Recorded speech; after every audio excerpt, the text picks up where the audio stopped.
The Director of the National Security Agency and Commander of U.S. Cyber Command, General Tim Hawk, and the Defense Intelligence Agency Director, Lieutenant General Jeffrey Cruz. Thank you all for your appearance. Thank you for your leadership. I also want to recognize the hard work and dedication of the thousands of men and women in our intelligence community whom you're here to represent today. Their successes are seldom celebrated. Their accomplishments are often unseen. But our nation is grateful to each one for the vital work they do to keep our nation safe, prosperous, and free. Our annual Worldwide Threats hearing allows for the American people to receive an unvarnished and unbiased account of the real and present dangers that our nation faces. As we will hear from our witnesses, many of the threats we face are truly existential. Communist China is actively working to replace the United States as the world's dominant superpower. China uses coercive military, economic, and influence operations, short of war, to shape a world favorable to its interests and hostile to ours.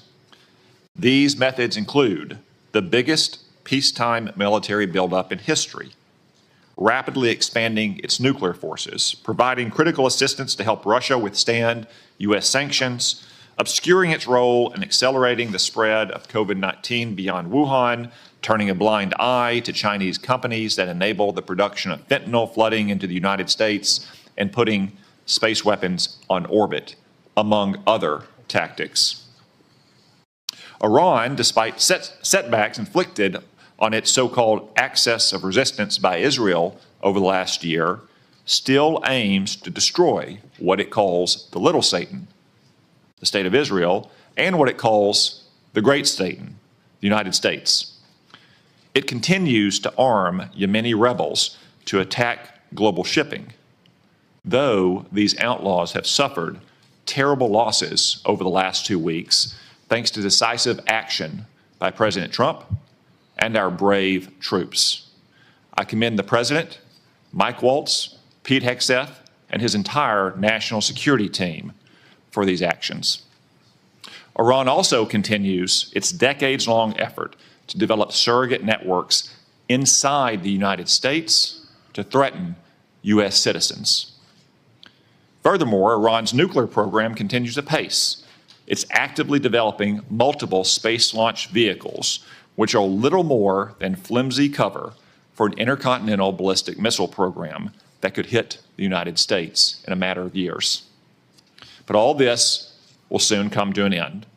The supreme leader of Iran now faces a stark choice, thanks to President Trump.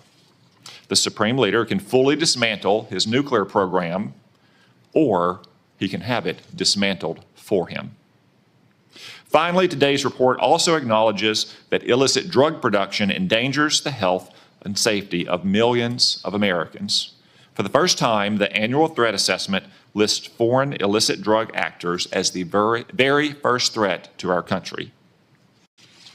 As the report highlights, Mexican-based cartels using precursors produced in China continue to smuggle fentanyl and synthetic opioids into the United States. Last year alone, these deadly drugs tragically killed more than 52,000 Americans, more than the number killed in attacks by foreign terrorists or foreign nations. Given these threats, we have to ask, are our intelligence agencies well postured against these threats? I'm afraid the answer is no, at least not yet. As the world became more dangerous in recent years, our intelligence agencies got more politicized, more bureaucratic, and more focused on promulgating opinions rather than gathering facts. As a result of these misplaced priorities, we've been caught off guard and left in the dark too often.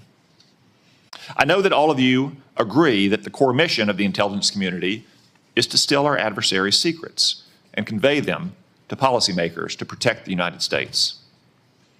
At the same time, it's not the role of intelligence agencies to make policy, to justify presidential action, or to operate like other federal agencies. After years of drift, the intelligence community must recommit to its core mission of collecting clandestine intelligence from adversaries whose main objective is to destroy our nation and our way of life. The reason is not that our intelligence community lacks dedicated patriots who show up to work every day to protect the American people. On the contrary, it has an abundance of them. The reasons are a misuse of resources, bureaucratic bloat, a default to play it safe, and a past administration that prioritized social engineering over espionage. Coupled with recent failures, the finding in today's Worldwide Threat Report should be a wake-up call to all of us to get our house in order. The status quo is proving inadequate to provide the President and Congress with the intelligence needed to protect the American people. As more storms gather, America's intelligence capabilities require urgent reform and revitalization. As the chairman of this committee, I look forward to working with each of you to strengthen America's intelligence edge and refocus our intelligence community on its core mission, stealing secrets. The American people deserve nothing less.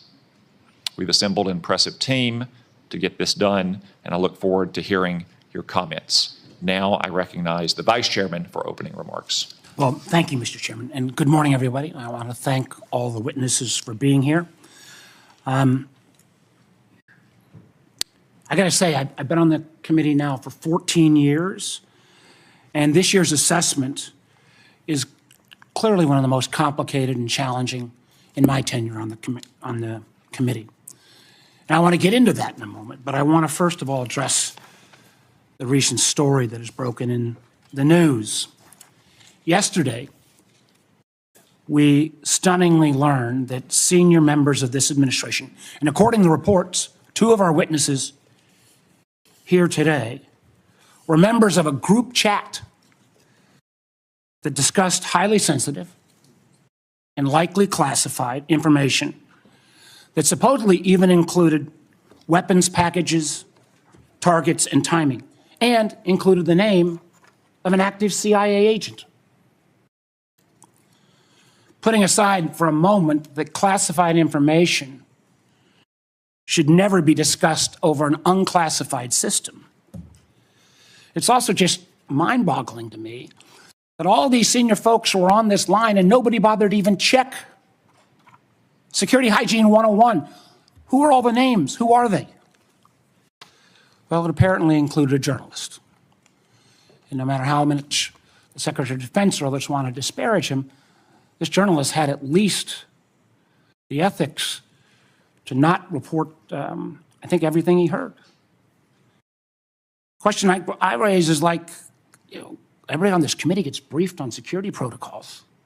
We're told you don't make calls outside of SCIFs of this kind of classified nature. We don't know, and I'm going to ask, obviously. Director Gabbard is the executive in charge of all, keeping our secrets safe. Were these government devices? Were they personal devices? Have the devices been collected to make sure there's no malware? There's plenty of declassified information that shows that our adversaries, China and Russia, are trying to break in to encrypted systems like Signal. I can just say this, if this was the case of a military officer or an intelligence officer and they had this kind of behavior, they would be fired. I think this is one more example of the kind of sloppy, careless, incompetent behavior, particularly towards classified information, that this is not a one-off or a first-time error. Let me take a couple minutes and review some of the other reckless choices that this administration has made regarding our national security.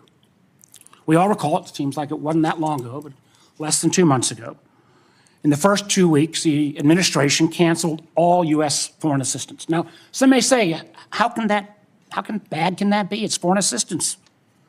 Well, U.S. foreign assistance paid for the units in Ukraine that provide air defense to civilian cities being attacked by Russia. Foreign assistance paid for guarding camps in Syria where ISIS fighters are detained.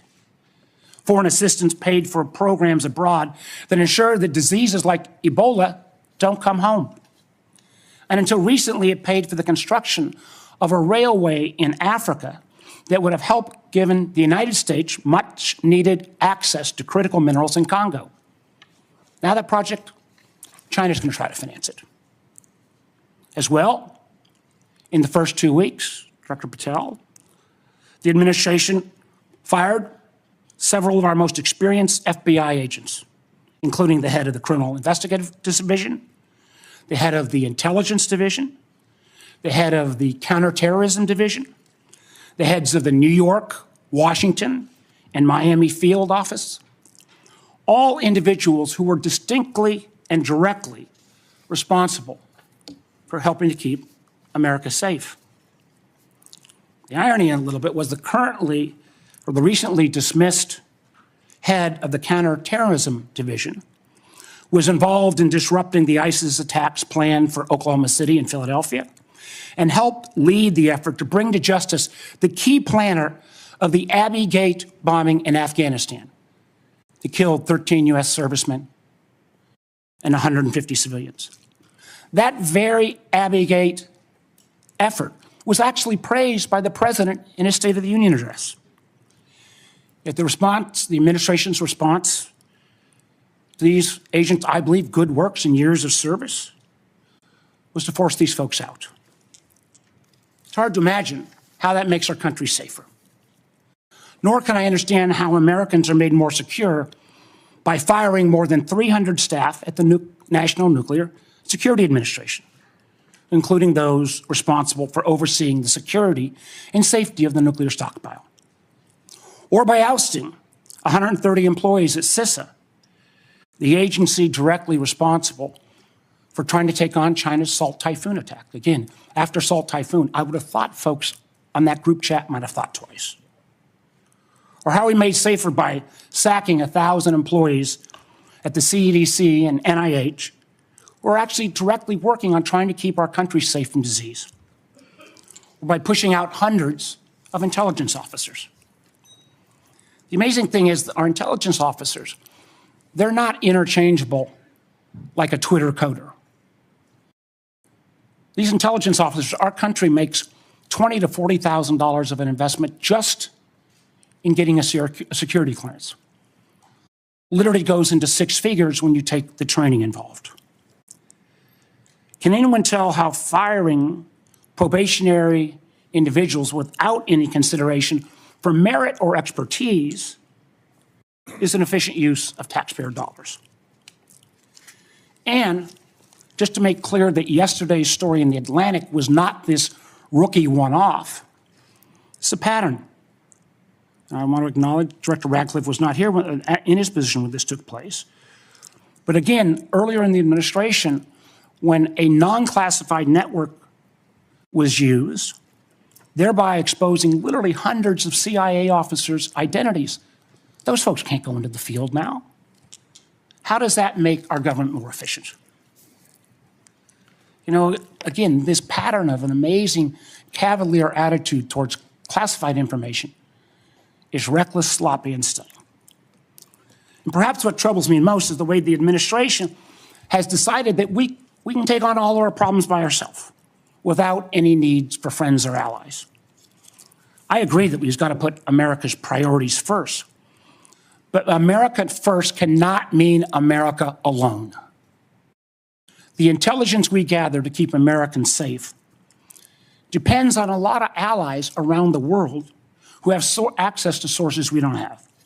That sharing of information saves lives, and it's not hypothetical. We all remember it because it was declassified last year when Austria worked with our community to make sure to expose a plot against Taylor Swift in Vienna. That could have killed literally hundreds of individuals. However, these relationships are not built in stone. They're not dictated by law. Things like the Five Eyes are based on trust, built on decades. But so often that trust is now breaking literally overnight. Yet suddenly, and for no reason that I can understand, the United States is starting to act like our adversaries are our friends, voting in the UN with Russia, Belarus, and North Korea. That's a rogues gallery if I've ever heard of them. Treating our allies like adversaries, whether it's threats to take over Greenland or over the Panama Canal, destructive trade war with Canada, or literally threatening to kick Canada out of the Five Eyes. I feel our credibility is being enormously undermined with our allies, who I believe, and I think most of us on this committee, regardless of party, believes makes our country safer and stronger. But how can our allies ever trust us as the kind of partner we used to be when we, without consultation or notice, for example, stop sharing information to Ukraine in its war for survival against Russia? Or how can our allies not only not trust our government, but potentially not our businesses with such arbitrary political decisions? Let me give you a few examples. As a result of a lot of work from this committee and others in Congress, we made sure America's commercial space industry is second to none. From space to launch to commercial sensing and communications, the United States has taken a record lead. Yet overnight, this administration called into question the reliability of American commercial tech industry when Maxar and other commercial space companies were directed to stop sharing intelligence with Ukraine. I got to tell you, I've been a business guy, I can't say longer than being an elected official, but pretty close. That shockwave across all of commercial space, and frankly, not just commercial space, I've heard it from some of our hyperscalers in the tech community, has sent an enormous chill. Who's going to hire an American commercial space company, government or foreign business, with the ability to have that taken down so arbitrarily? And it's not just in the case of commercial space. We've seen that Canada, Germany, Portugal have all been saying they're rethinking buying F-35s. I've heard from Microsoft and Google directly and Amazon that they're having questions about whether they can still sell their services. We've also seen foreign adversaries and friends take advantage of this rift in our national security areas and our scientists. Germany has already put out ads trying to attract some of our best scientists who've been rifted. And the Chinese intelligence agencies are posting on social media sites in the hopes of luring individuals with that national security clearance who've been pushed out, perhaps arbitrarily, to come into their service. So no, the signal fiasco is not a one-off. It is unfortunately a pattern we're seeing too often repeated.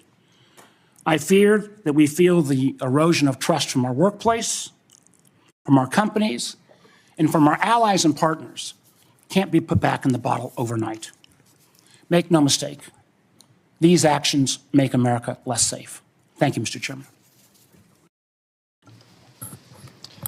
Before I turn to the witnesses' hearing, I want to welcome everyone in our large audience today.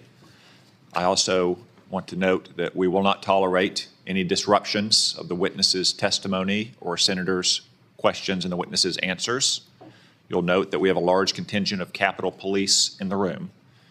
Any disruptions, either opposed or in favor to the witnesses, will result in prompt removal from the hearing room, and my encouragement to the U.S. Attorney to throw the book at the person disrupting the hearing.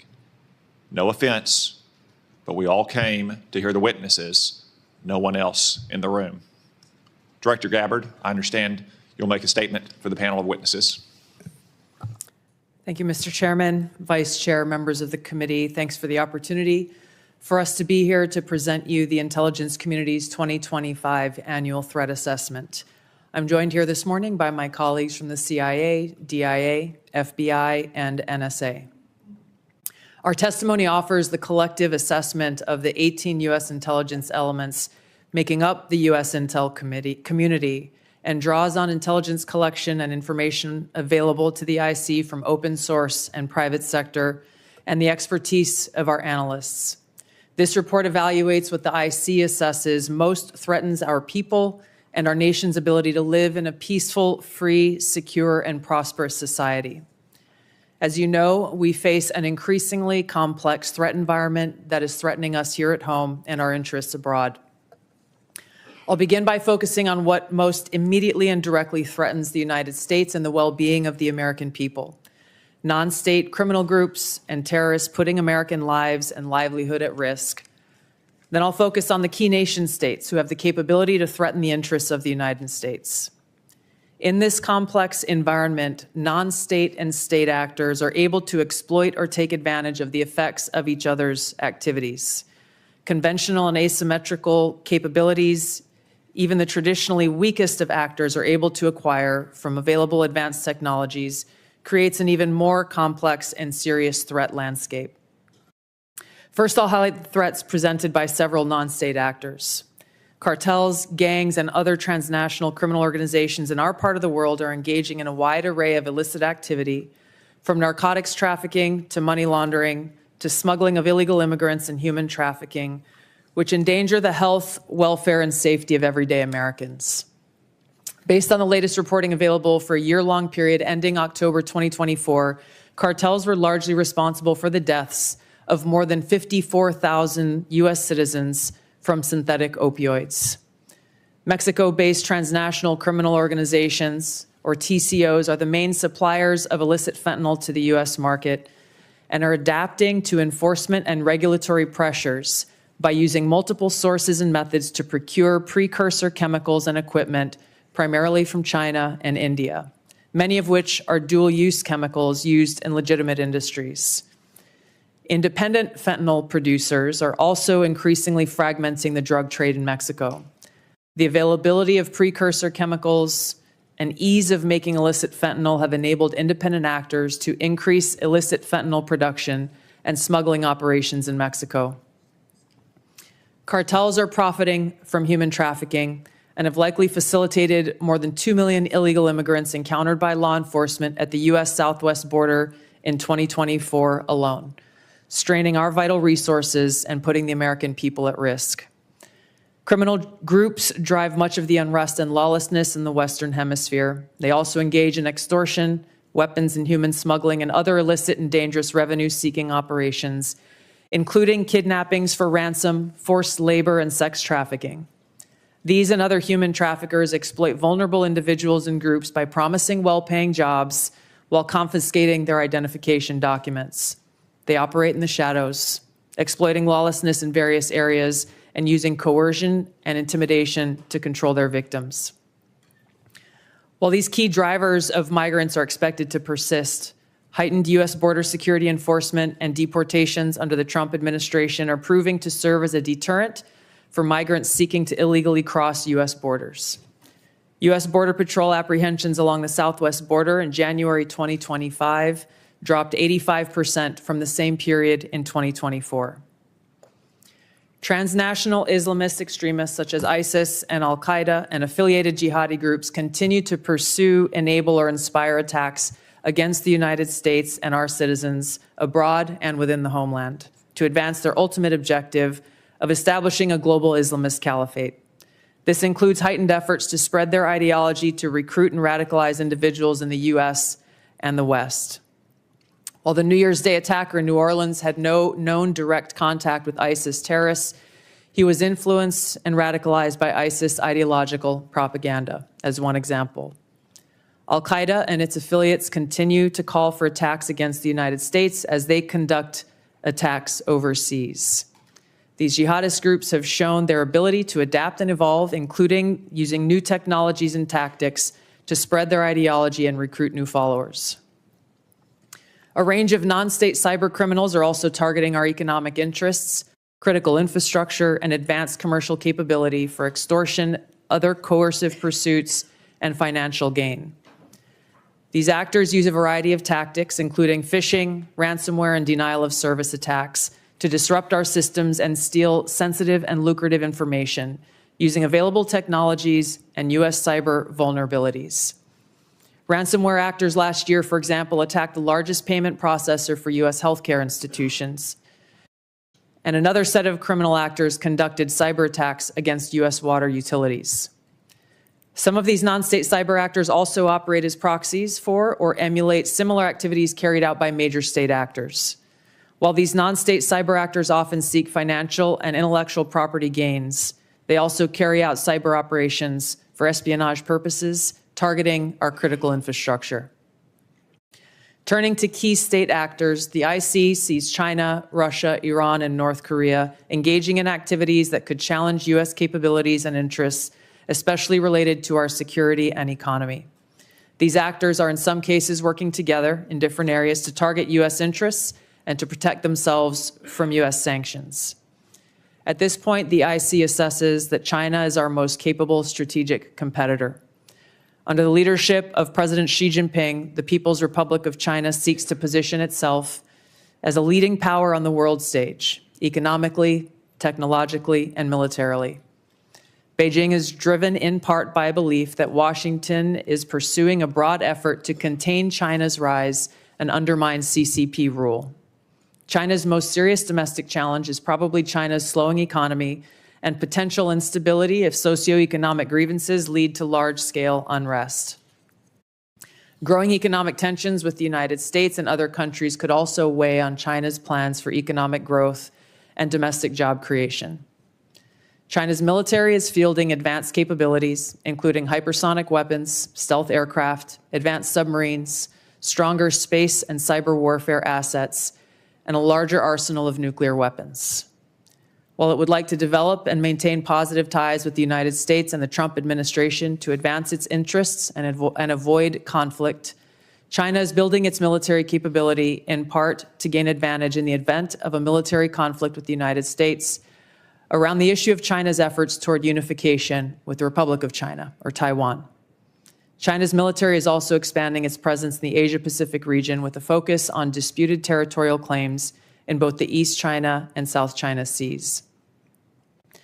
Beijing is advancing its cyber capabilities for sophisticated operations aimed at stealing sensitive U.S. government and private sector information and pre-positioning additional asymmetric attack options that may be deployed in a conflict. China's cyber activities have been linked to multiple high-profile breaches, including last year's massive compromise of U.S. telecom infrastructure, commonly referred to as Salt Typhoon. Beijing currently dominates global markets and strategically important supply chains, for example, with the mining and processing of several critical minerals. In December, China imposed an export ban to the United States on gallium, germanium, and antimony, all of which are important to the production of semiconductors and our defense technologies. This was in direct response to U.S. export controls on chips designed to broadly limit PRC access to advanced chips and chip-making equipment. China also aims to compete in other critical global industries, including AI, legacy semiconductor chip production, biomanufacturing and genetic sequencing, and medical and pharmaceutical supply production. Leveraging often heavily state-subsidized production at greater scale, lower costs, and weaker regulatory standards than required in the West, Beijing's strategy has given it a leading position in many parts of these sectors and supply chains that support them. In 2023, for example, China had 5 first-in-class domestic drug approvals and 3 FDA approvals. Turning to Russia. Russia's nuclear and conventional military capabilities, along with its demonstrated economic and military resilience, make it a formidable competitor. Moscow has more nuclear weapons than any other nation that could inflict catastrophic damage on the United States and the world in the event of a major war that Russian leaders feared put them and their regime at serious risk. In late 2024, Russia announced updates to its public nuclear doctrine, expanding the conditions under which Russia would consider using nuclear weapons. Russia is building a more modern and survival strike potential.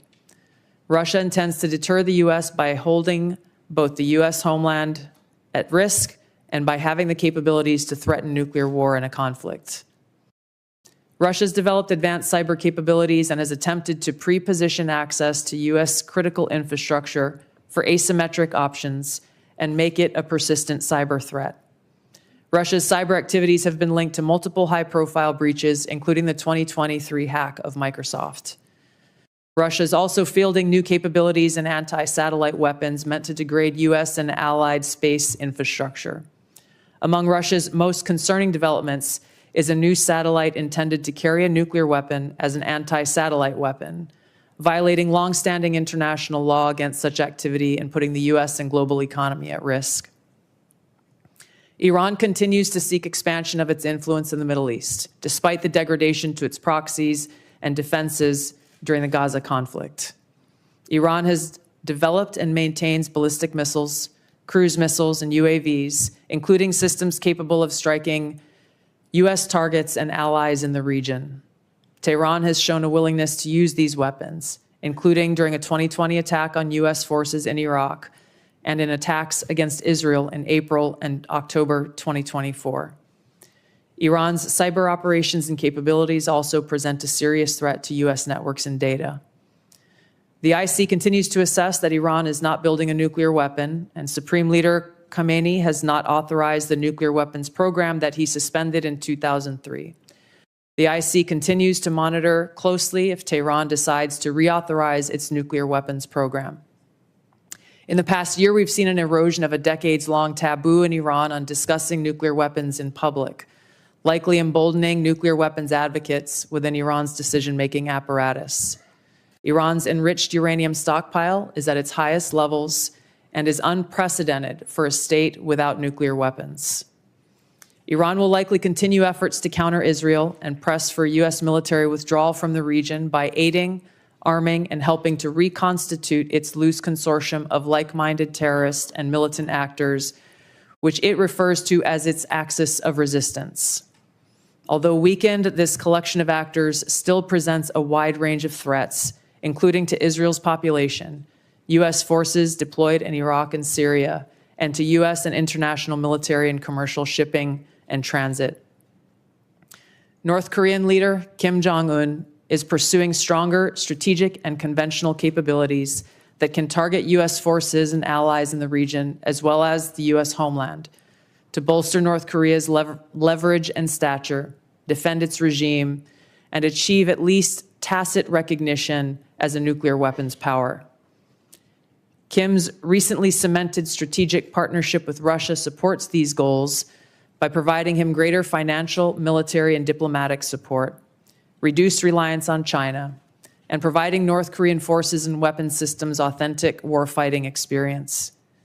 Kim views his strategic weapons advances since 2019, its deepening ties with Russia, and North Korea's economic durability is strengthening his negotiating position against Washington's demands for denuclearization and lessening his need for sanctions relief. North Korea is probably prepared to conduct another nuclear test on short notice and continues to flight test its ICBMs to demonstrate their increasing capabilities as leverage in future negotiations.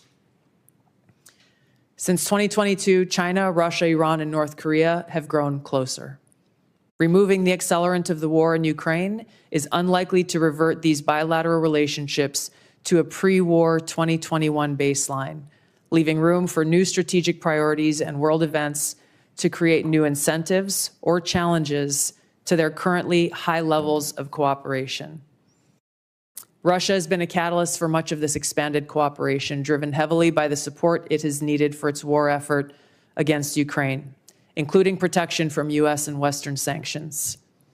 In addition to its exchange of military and other resource capabilities with North Korea, Russia has relied more heavily on China's financial and defense industry backing, and also has increased combined military exercises with China to signal shared fortitude against the United States and U.S. allies in the Asia-Pacific region.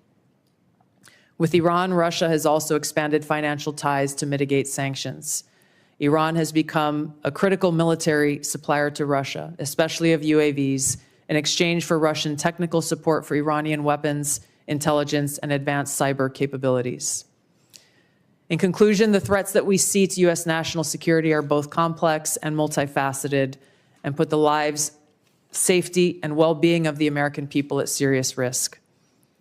As the heads of the American people's intelligence community, we will continue to provide the President, Congress, and our warfighters with timely, unbiased, relevant intelligence to keep the United States secure, free, prosperous, and at peace.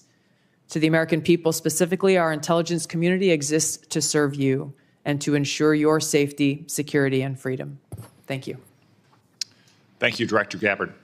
As I mentioned in my opening remarks, the annual threat assessment for the first time lists cartels and traffickers as the very first threat. Director Patel, I'm pleased to say that the FBI's Little Rock field office has been doing its part in addressing this threat. The field office, along with other federal, state, and local law enforcement agencies, have arrested nearly 300 immigrants in my state in 2025 so far. Could you provide some color about the nature of the threat these illegal immigrants have posed, not just to Arkansas, but our nation, perhaps including some of the details of the horrific offenses they've committed against the American people? Thank you, Mr. Chairman. Mr. Vice Chairman. The witness will suspend. The greatest threat to global security is Israel, and the whole world knows it. Stop funding Israel! Stop funding Israel! Stop funding Israel! Stop funding Israel! So that protester was a code pink lunatic saying the greatest threat to world peace is funding Israel. I will observe, for the benefit of the audience here and on television, that Code Pink is funded by Communist China as well, which simply illustrates, speak up now if you want to be removed as well, whoever's saying that.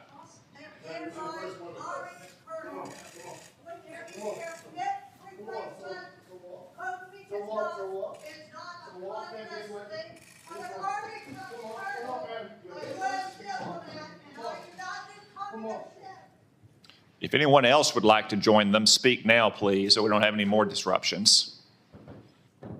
As I was saying, the fact that Communist China funds Code Pink, which interrupts a hearing like this about Israel, simply illustrate Director Gabbard's point that China, Russia, Iran, North Korea, and other American adversaries are working in concert to a greater degree than they ever have before. Director Patel, back to my question, could you give us some color about the threat that illegal migrants have posed, not only to my state, which has resulted in nearly 300 arrests in 2025, but also to the nation at large? Thank you, Mr. Chairman, Mr. Vice Chairman, and members of the committee. I appreciate the time to address you all. Specifically to Arkansas, Senator, the priorities at the FBI, which I identified during my confirmation hearing and since, is attacking violent crime along with national security. And every single state in this country is a border state. Arkansas is no exception. Allow me to highlight the work of the men and women in the FBI and state and local law enforcement in the state of Arkansas. Since February 5th alone, we've had 220 illegal immigrants arrested on charges varying from violent offenses, weapons offenses, narcotics offenses, and serious violent felonies. 253 separate individuals have been charged related to those offenses. And here's something I want the American people to hear about narcotics and countering narcotics. Thousands of pounds of narcotics were seized in these 3 weeks in the state of Arkansas. Thousands, worth tens of millions of dollars. Everything from fentanyl to meth to cocaine to heroin to marijuana and more. And also including manufactured drugs. The FBI does have the biggest footprint in Arkansas, but we could not achieve this mission without our state and local law enforcement partners, which has been one of the priorities since I took the helm at the FBI. They provide the greatest ground level intelligence to conduct these operations in Arkansas and in every single state across the union. Since February 5th, we've assisted with the arrest of hundreds of criminals and illegals throughout your state. And that was just a 3-week operation. Prior to that, Senator, there was a bust of 17 federal indictments relating to a meth lab in the state of Arkansas in the southwest corner of your state. All of those individuals are now facing prosecution for hundreds of pounds of illegal opioids, guns, and other illicit material. So we will continue to do that work. We will work it 7 days a week, 365 days a year, not just in your state, Mr. Chairman, but in every state. Thank you, Director Patel. As Director Gabbard highlighted from the annual threat report, Director Ratcliffe, many, if not most, of the chemical precursors for deadly fentanyl produced by Mexican drug cartels originates in China. China, of course, is a techno-totalitarian police state. They have technology to monitor their own people that Soviet Russia could have only imagined. Is there any reason, Director Ratcliffe, to believe that China could not monitor and crack down on this flow of chemical precursors to Mexico if it chose to do so? Thank you, Senator, for the question. No, there's nothing that prevent China, the People's Republic of China, from cracking down on fentanyl precursors. As you well know, Senator, one of the reasons that they don't is that there are more than 600 PRC-related companies that produce those precursor chemicals in an industry that generates $1.5 trillion. That is one of the reasons that we see that Chinese efforts to affect the fentanyl precursors are really limited in nature and intermittent in nature, and not a dedicated effort to enforce their own laws and regulations to crack down on this. Thank you, Director Ratcliffe. I have many more questions I could ask, but I'm going to try to lead by example and stay within the 5-minute limit for the benefit of senators. I remind everyone there is a vote scheduled at noon. I hope to finish the open portion of this hearing before that vote closes, after which time we'll move to the closed portion. The Vice Chairman. Thank you, Mr. Chairman. I'll be happy to take your extra 13 seconds, but I want to go back to what I addressed at the outset. I mean, this was not only sloppy, it not only violated all procedures, but if this information had gotten out, American lives could have been lost. The Houthis had this information, could reposition their defensive systems. So I want to get a little more information about this. Director Gabbard, did you participate in the group chat with Secretary of Defense and other Trump senior officials discussing the Yemen war plans? Senator, I don't want to get into the specifics. Ma'am, were you on? You're not going to be willing to address? So you're not, are you denying? Matt, will you answer my question, ma'am?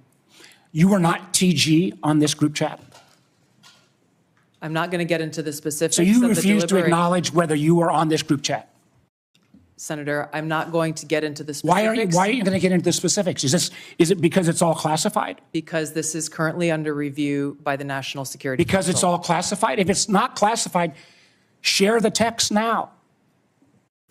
As the White House previously stated, is it classified or non-classified information on this text? I can confirm. Director Radcliffe, were you on the group chat? Senator, I was on a signal messaging group. So you were the John Ratcliffe on that chat? I was. Thank you, thank you. Can I provide some context, Senator, to that? Yes, but I've got a series of questions. Well, but I think it's important because at the outset you made a couple of comments about signal messaging using encrypted apps. So that we're clear, one of the first things that happened when I was confirmed as CIA director was signal was loaded onto my computer at the CIA, as it is for most CIA officers. One of the things that I was briefed on very early, Senator, was by the CIA records management folks about the use of signal as a permissible work use. It is. That is a practice that preceded the current administration to the Biden administration. Director Ratcliffe, I've got a series of questions. If you're making the statement, the signal is a secure channel. No, can I answer that?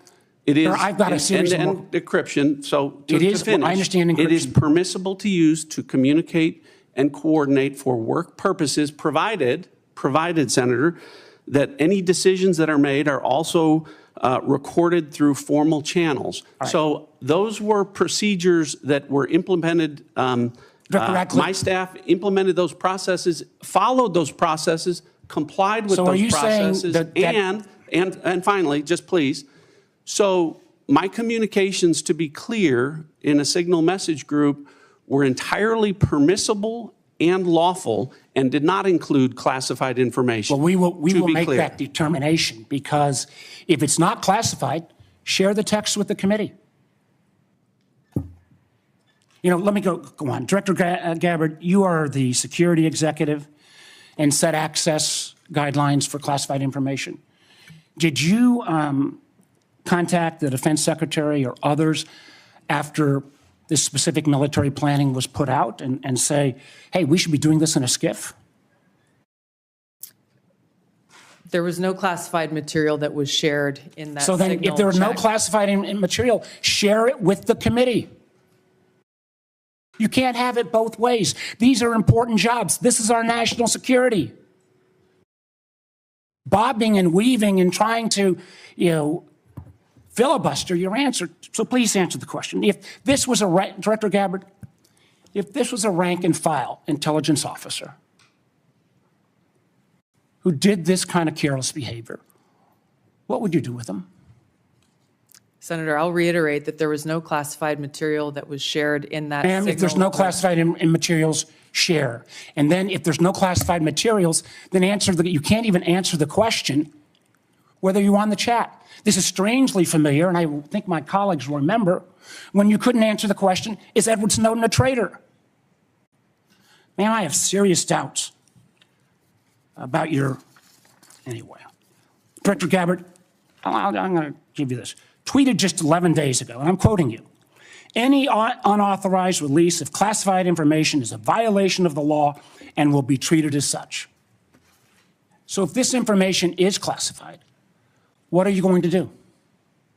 Senator, 2 points here. First of all, there's a difference between inadvertent release versus Careless and sloppy. malicious leaks of classified information. The second point is there was no classified information that was on Then this this signal committee group should get chat. that information. Director And the Patel, National Security Director Council Patel, has my time's about out, how and I'm this going to use occurred. my 12 seconds that the chairman gave me. Director Patel, has the FBI launched any investigation of this?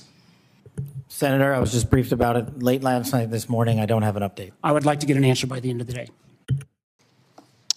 At this point in the ordinary course of affairs, I would recognize Senator Collins. She asked me to express to you that she is under the weather this morning. She regrets her absence, but anticipates submitting written questions to which I would request your prompt replies for the senator. Senator Cornyn. Director Gabbard, I applaud President Trump's efforts to try to bring an end to the war between Russia and Ukraine. I want to read a statement out of the annual threat assessment and just confirm that you agree with this. It says Russia views its ongoing war with Ukraine as a proxy conflict with the West, and its objective to restore Russian strength and security in its near abroad against perceived U.S. and Western encroachment has increased the risks of unintended escalation between Russia and NATO. Do you agree with that statement? And that is in the annual threat assessment, correct? Correct. I'd like to refer to an AP story, Associated Press, dated March 21st, 2025. The title of the article is "Western Officials Say Russia is Behind a Campaign of Sabotage Across Europe." This AP map shows it. Mr. Chairman, I'd like to ask unanimous consent that's being made part of the record. Without objection. The document that AP compiled, and I presume this is through open sources, documented 59 incidents, including cyber attacks, spreading propaganda, plotting killings, or committing acts of vandalism, arson, sabotage, or espionage. Is that consistent with your understanding and impression of what Russia's currently engaged in Europe? Senator, I haven't seen that specific article, but I can confirm that we assess Russia's attempts to conduct such sabotage activities in Europe. Thank you. One of the things that I'm most concerned about following some of the discussions between Russia and Ukraine and the United States and our other allies, obviously, as I said, peace between Ukraine and Russia is the desirable end state. I think you'd have to be crazy to say otherwise. But I also want to talk a little bit about the unexpected or maybe unintended consequences of European insecurity. I know the incoming Chancellor of Germany has talked about the possibility that Germany might share its nuclear weapons with Ukraine and suggested that the UK would be part of that. I know that Poland has talked about acquiring nuclear weapons, and perhaps other European countries to make up for what they view as a receding of the American umbrella of protection. General Krause, what would be the result of a proliferation of nuclear weapon-armed countries in Europe if, in fact, that would occur as a result of the perception of European insecurity? Senator, thank you for the question. One of the things that the intelligence community works very hard on is to understand who has nuclear weapons throughout the planet. And as discussed in the opening statements, both by the chair and by Director Gabbard, the proliferation and the increase in the types and the lethality of nuclear weapons is one of the things that we have to track and we as a nation are going to have to face. It has changed dramatically in the last 5 years and will continue to change over the next 5 years.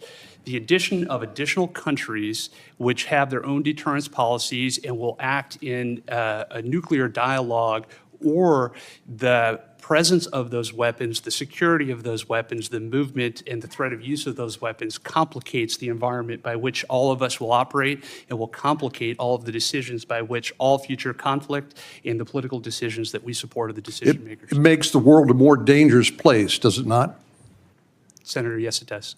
And just by way of history, Ukraine used to have the third largest arsenal of nuclear weapons on the planet. But as a result of negotiations between Russia and Ukraine and the United Kingdom, the Budapest Memorandum documented a commitment by Russia and the United States to protect the territorial integrity of Ukraine in exchange for them giving up their nuclear weapons. Did I correctly summarize the content of the Budapest Memorandum back in 1994? Yes, Senator, you did, and Ukraine willingly gave up its weapons for the protection of others. Thank you very much. Senator Wyden. Thank you, Mr. Chairman. And obviously, my colleagues and I feel very strongly about the war planning meeting over unclassified phones. Obviously reckless, obviously dangerous. Both the mishandling of classified information and the deliberate destruction of federal records are potential crimes that ought to be investigated immediately. And I want to make clear that I'm of the view that there ought to be resignation, starting with the National Security Advisor and the Secretary of Defense. Director Ratcliffe and Director Gabbard, have you participated in any other group chats with senior Trump administration officials in which classified information was shared using phones that weren't cleared for such information? Question for the two of you. Senator, thank you for the question. I haven't, your question was, have I participated in any other group chats sharing classified information? To be clear, I haven't participated in any signal group messaging that relates to any classified information at all. Okay. Director Gabbard? Senator, I have the same answer. I have not participated in any signal group chat or any other chat on another app that contained any classified information. Yeah, and I just think it's important to follow through here. Would the two of you cooperate with an audit to confirm that that is that is the case? I have no objection. Senator, I'll certainly comply with any follow-up that the National Security Council would deem appropriate. But again, to be clear, the use of signal message end-to-end encryption applications is permissible and was, in this case, used permissibly, at least to my understanding, and in a lawful manner. The seriousness of this is so clear. That's why I want to have an audit, and both of you gave me an answer indicating that you would be open to that, and I appreciate it. Director Patel, you weren't in this particular group chat, but have you participated in any chats on unclassified phones with other administration officials relating to national security? And if so, on what other topics? Thank you for your question, Senator, and not that I can recall. Okay. question I have for you, Director Gabbard, involves this question of Elon Musk wasn't going to see the military's China war plans because he said he, quote, has business in China and he would be susceptible perhaps to that. That was his comment. So as DNI, you're responsible for security clearance policies across the government. Under your watch, how are you going to go about carrying out this obligation? Because I think it obviously is a very significant one in terms of American national security. Thank you, Senator. As you know, the Office of the Director of National Intelligence provides oversight over these different 18 intelligence elements. Leaders within those elements are empowered with that responsibility to uphold the trust that the American people have placed in them. In this example that you've cited, both Secretary Hegseth as well as President Trump completely denied the assertion that Elon Musk was going to receive any kind of classified war plan brief pertaining to China or any other country. So on the question of whether the president has the prerogative to get clearances is really the area that I want to touch on, because you're formally responsible for security clearance policies, and that's why I'm asking about it. So can a president decide who gets the clearance? Yes. So what about your role? You're formally responsible for security clearance policies. That is also true. So how do we resolve it? President just gets his way. The elected president and commander-in-chief has the authority to provide a security clearance to those who he deems necessary. Mr. Chairman, and to the ranking member, I think we have to have a further discussion on this and figure out what the ground rules, are. I think it's clear what the director says. I just think we need more clarity, because I think you have the formal responsibility for security clearances, and now we've heard that this somehow is going to be the president's project, and I think we ought to have further discussions. Thank you, Mr. Chairman. Senator Langford. Mr. Chairman, thank you. Thank you to all of you, your service to the country. It matters. There are a lot of citizens of our country right now that have much greater security in their life because of the work that you do and the people that are working around you do. So I just want to say I appreciate that. For the folks in Oklahoma, they would definitely want me to be able to say thank you for your service. Let me ask a couple of questions on this. Director Gabbard, let me start with you on this. Iran has been listed as one of the top sponsors of terrorism for a very long time. They are the primary armors of Hezbollah, of Hamas, of the Houthis. They're arming the Russians to be able to kill Ukrainians. They continue to be able to destabilize the region. And just in the recent days, when many nations in the Gulf region have talked about how to provide greater stability, Iranian leadership stepped out and made very clear statements. They want a one-state solution for Israel, and it's to drive out all Jews. So this continues to be an issue not just for the region, but for Americans in particular. So my question is on this is the sanctions and the effect of sanctions, what we know about the Iranian response. Under the Biden administration, those sanctions will turn down, where, quite frankly, Iran has been able to sell $90 billion in oil on the global market to be able to rearm itself and all the others around the region. Now sanctions are now going back onto Iran again. What do we know about the effect of those sanctions? Thank you, Senator, for the question. These sanctions have just begun to be reinstated, so the full effects have not yet borne fruit.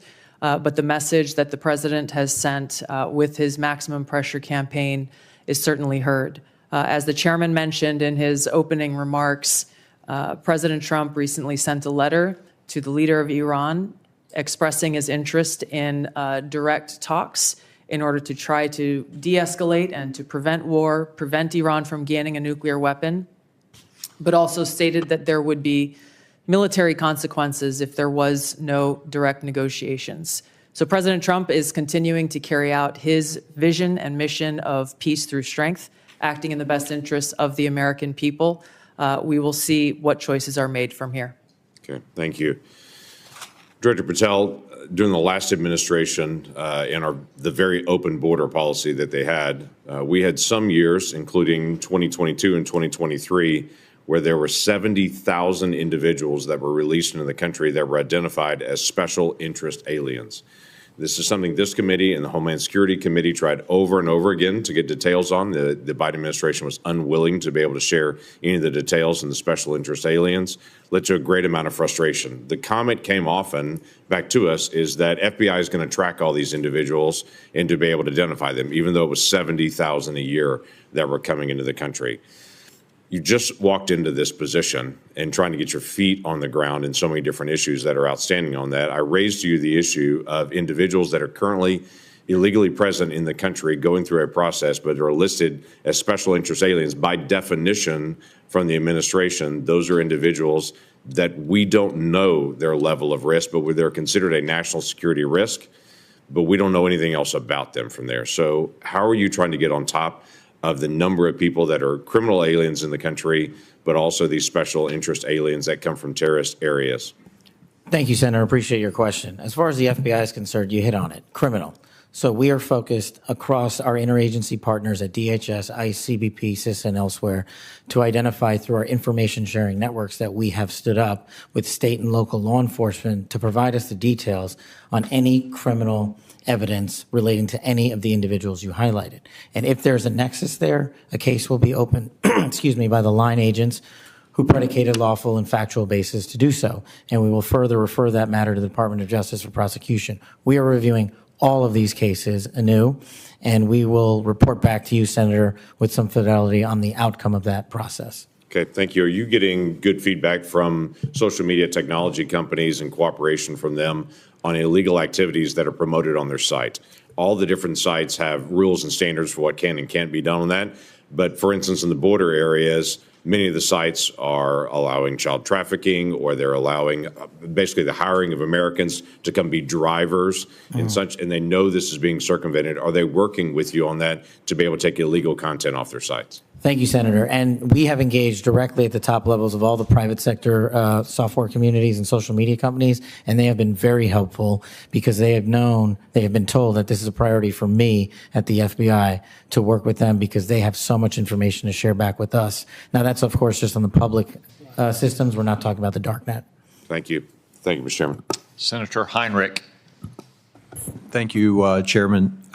Director Ratcliffe, I want to start with you. Who determined that the content of this discussion on Signal was not classified? Senator, I guess I'm not. Well, for example, I can speak to my personal knowledge. There was no classified agent mentioned as part of this story. Normally, that would be classified information. So I guess what I'm asking is, did you just determine it was not classified, or was there any declassification after the fact? So to be clear, so everyone understands the process, as we talked about, Signal is a permissible use. I understand has been used that. at the CIA, has been approved by the White House for senior officials. And appropriate for many conversations. And recommended by CISA for high-level officials who would be targeted by foreign adversaries to use end-to-end encrypted apps whenever possible, like Signal. In this case, what the National Security Advisor did was to request through a Signal message that there be coordination. So you mentioned the name of a CIA active officer, correct? So I didn't mention the name. You didn't mention the name. Existence of that. And in the article, the implication was that somehow that was improper. That was not the case. So a CIA officer was not operating undercover. So the request for coordination was for a staff member to coordinate on the high side. So I communicated the name of a CIA officer not operating undercover, completely appropriate, who does openly and routinely coordinate with the White House as a member of my staff. So the intimation there that there was something inappropriate was clearly incorrect. Did it occur to you that given the sensitive nature of this discussion, that it could just move to the high side? So that was clearly, Senator, I think the intent was that this was initially set up by the National Security Advisor with the instruction that send a point of contact, and then you will be provided with information further on the high side for high side communication. So I think clearly it reflects that the National Security Advisor intended this to be, as it should have been, a mechanism for coordinating between senior level officials, but not a substitute for using high side or classified communications for anything that would be classified. And I think that that is exactly what did happen. So I'm curious, did this conversation at some point include information on weapons packages, targets, or timing? Not that I'm aware of. Director Gabbard, same question. Same answer, and defer to the Department of Defense on that question. Well, those are two different answers, but you're saying that was not part of the conversation? That's my knowledge. The precise operational issues were not part of this conversation? Correct. Okay. I want to ask you, Director Gabbard, something on a very different track here, which is I very much agree with the conclusion of the ATA that foreign illicit drug actors are a major threat in the United States, and many of you have spoken to this today. Is the IC wrong in its omission of Canada as a source of illicit fentanyl in the ATA? I was surprised, given some of the rhetoric, that there is no mention of Canada in the ATA. Senator, the focus in my opening and the ATA was really to focus on the most extreme threats in that area. And our assessment is that the most extreme threat related to fentanyl continues to come from and through Mexico. So the president has stated that the fentanyl coming through Canada is massive, and actually said it was an unusual and extraordinary threat. And that was the language that was used to justify putting tariffs on Canada. I'm just trying to reconcile those two issues. Is it an unusual and extraordinary threat, or is it a minor threat that doesn't even merit mention in the annual threat assessment? Senator, I don't have the numbers related to Canada in front of me at this time. I'd like to get back to you on the specifics of that answer. It's less than 1% of the fentanyl that we are able to interdict. But if you have different information, I would very much welcome that. Senator Budd.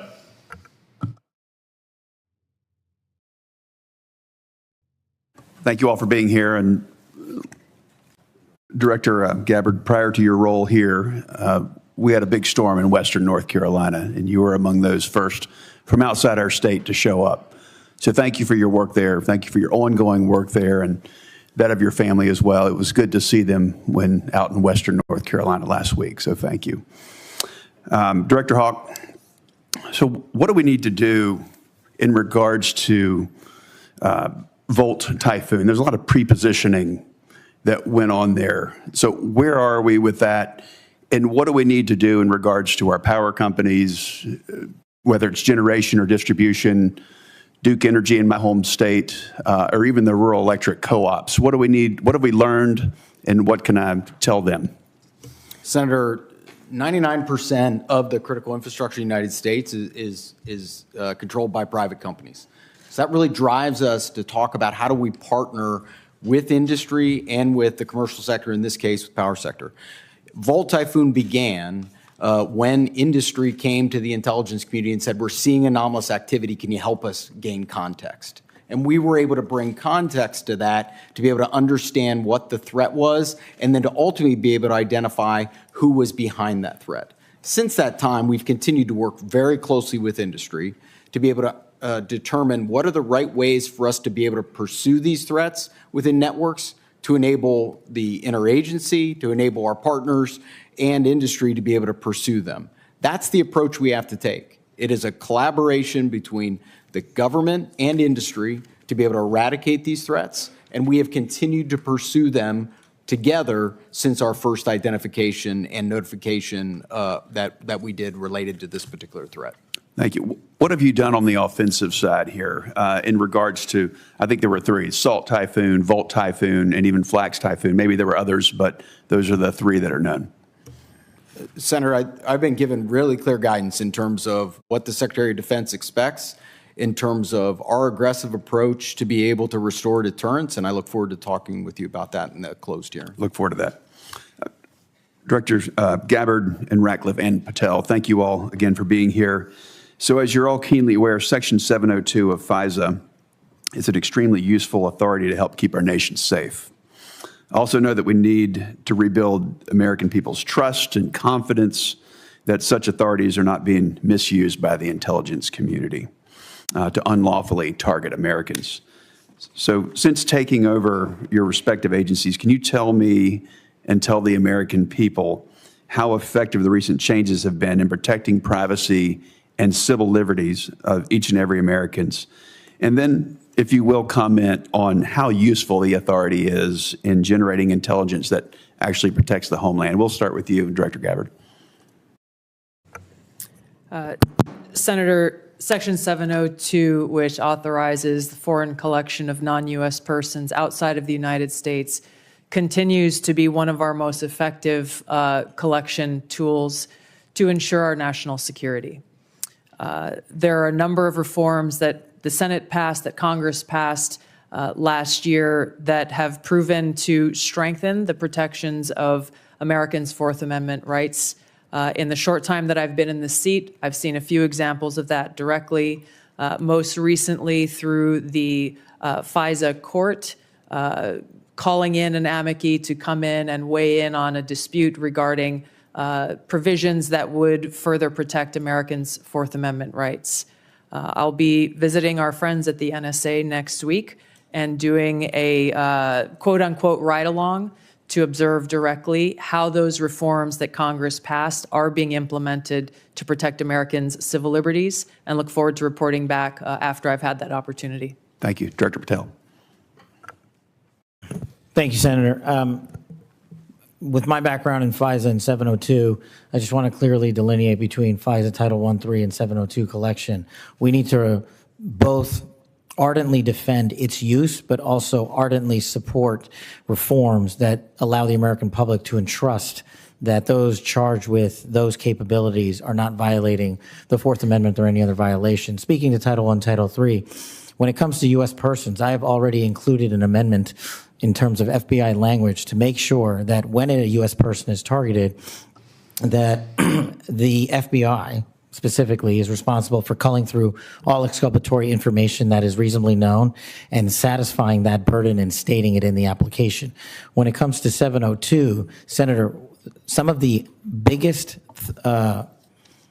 enterprise efforts we have had to thwart national security risk would not have occurred if 702 collection had gone dark. And the FBI continues to use that information to protect the homeland. We've had multiple takedowns in the last 6 months based on 702 and interagency collection processes, but we just need to ensure the American public, and I'm working with my team, that even in the 702 sphere, American citizens' information is protected. Thank you all. I look forward to the discussion in the closed session. Senator King. Thank you, Mr. Chairman. Director Gabbard, I didn't intend to get into the Jeffrey Goldberg story, but something you said has sort of puzzled me. According to open source reporting at 11:44 on the morning of March 15th, Secretary Hegseth put into this group text a detailed operation plan, including targets, the weapons we were going to be using, attack sequences, and timing.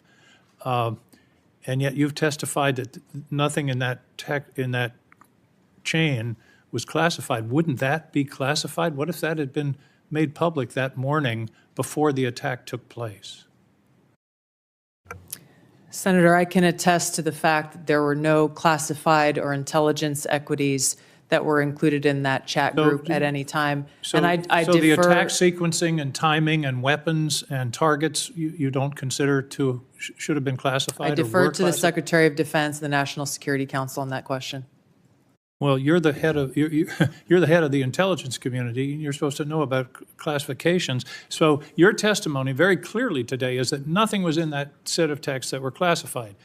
I'll follow up on Senator Wyden's question. If that's the case, please release that whole text stream so that the public can have a view of what actually transpired on this discussion. It's hard for me to believe that targets and timing and weapons would not have been classified. Well, let me move on. You approved this report, this annual report, prepared by the Office of the Director of National Intelligence. Is this submitted to the White House routinely in anticipation of its public release? I don't know what you mean by submitted routinely. Was this report submitted to the White House before its release today? It was submitted to them once it was completed. I think probably around the same time it was sent to all of you. I want to move on. One note that surprised me, I've been on this committee now this is my 13th year. Every single one of these reports that we have had has mentioned global climate change as a significant national security threat, except this one. Has something happened? Has global climate change been solved? Why is that not in this report? And who made the decision that it should not be in the report when it's been in every one of the 11 prior reports? I can't speak to the decisions made previously, but this annual threat assessment has been focused very directly on the threats that we deem most critical to the United States and our national security. Obviously, we're aware of occurrences within the environment and how they may impact operations, but we're focused on the direct threats to Americans' safety, well-being, and security. How about how they will impact mass migration, famine, dislocation, political violence, which is the finding, by the way, of the 2019 annual threat assessment under the first Trump administration? You don't consider that a significant national security threat? For the intelligence community, being aware of the environment that we're operating in is a given. What I focused this annual threat assessment on, and the IC focused this threat assessment on, are the most extreme and critical direct threats to our national security. Let me ask a direct question. Who decided climate change should be left out of this report after it's been in the prior 11? Where was that decision I made? gave direction to our team at ODNI to focus on the most extreme and critical national security threats that we face. Your direction include no comments on climate change? Senator, as I said, I focused on the most extreme and direct national security threats. That's not a response to my question. That we face. Did you instruct that there be no finding in terms of climate change in this report? I don't recall giving that instruction. Final questions in a few short seconds that I have left. You all concede, and it's in the report repeatedly, about the cyber danger from China, from Russia, from Iran. Why then is the administration deconstructing CISA? 130 people fired. General Hawk talked about the importance of public-private cooperation. That section of CISA seems to have been disestablished. What possible policy reason is there for undermining CISA's relationship to the states with regard to elections and to the private sector with regard to cybersecurity when the cybersecurity threat is only growing? Anybody want to tackle that? I won't speak for all of my colleagues here, but I don't believe any of us have any insight into those specific staffing decisions that have been made. Well, let me ask you this question. You've all found, the report has found explicitly growing cyber threats, including to elections from Russia, China, Iran. Do you believe that it's in the national interest to diminish our capacity to deal with those cyber issues? Yes or no? President Trump is focused on effects and making sure that the people that we have and the resources that we have are focused on our national security. He and his team recognize that more people doesn't necessarily always mean better effects. Those are some of the things that are driving the changes that we're seeing across the administration, is getting all of our agencies back and focused on their core mission. General Hawk, do you agree that? Senator King, your time has expired. Time is up. Thank you. Senator Rounds. Thank you, Mr. Chairman. First of all, thank you to all of you for your service to our country. With regard to the issue surrounding Signal, I'm going to address it, but I'm going to address it in the closed session so that we can get more in depth into that issue. In the meantime, I want to direct my first question to Director Ratcliffe. As the debate continues in Washington regarding spectrum, what can you share in this unclassified setting regarding the critical nature of spectrum to national security interests generally? Thanks for the question, Senator. I know this is an issue of great interest to the Senate, and the potential auction of commercial space on spectrum. Those, as you correctly point out, the discussions about spectrum, I will start out by saying there are national security implications from such an auction were to take place to both the DoD and the IC.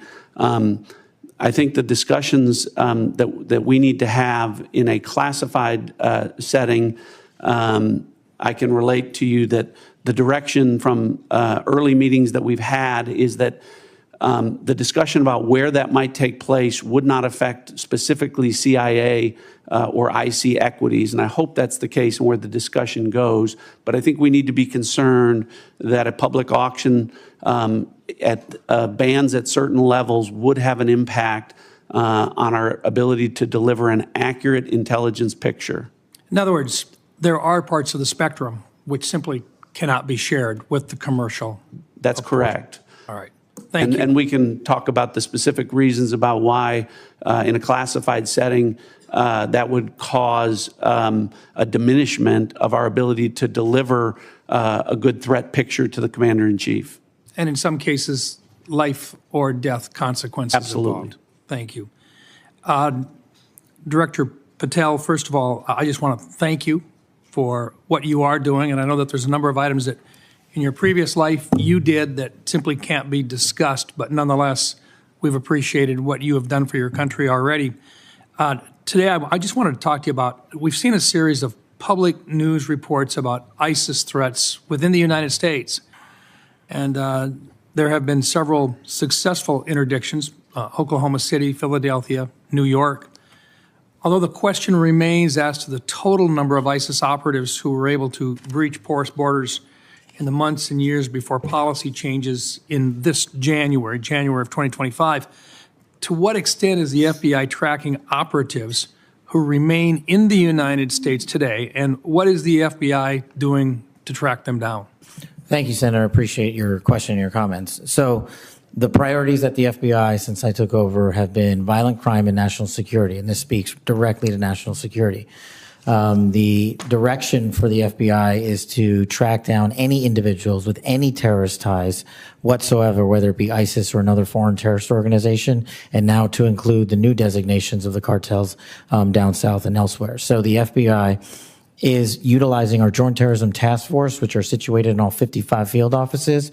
But the key to success there is our partnership with state and local law enforcement who have the ground level intelligence on some of these operatives. And as you've highlighted, we've already shut down numerous threats, and we've identified publicly where permissible these threats and individuals and where they're coming from. And I think the FBI is doing a very good job right now in collecting this information through our interagency process. And we will continue to thwart every bad actor affiliated with a terrorist organization or otherwise. Thank you. And Director Hawk, first of all, look, you've talked a little bit already about Salt Typhoon, but what I want to really get into is the things that are moving right now that you haven't had a chance to address, and in particular, Cybercom 2.0 and the need to accelerate that particular plan moving forward. Can you talk just briefly? I've got 40 seconds left. Talk to us a little bit about how critical 2.0 is in terms of countering the cyber activity that's going on through nefarious actors.